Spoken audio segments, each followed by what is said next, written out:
Ever wondered why flamingos are actually pink?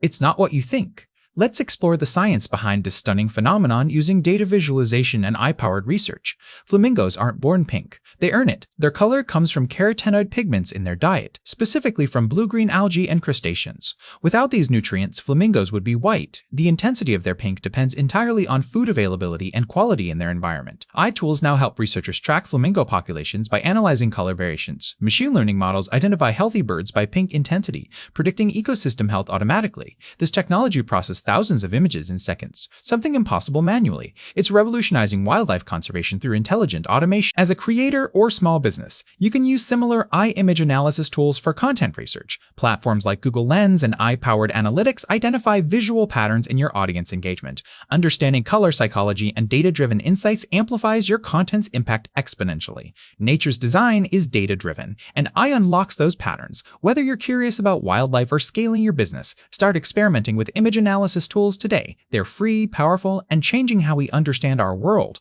Love learning about nature and eye? Subscribe for weekly insights connecting science and technology. Drop a comment telling us what nature and eye. Subscribe for weekly insights connecting science and technology. Requires the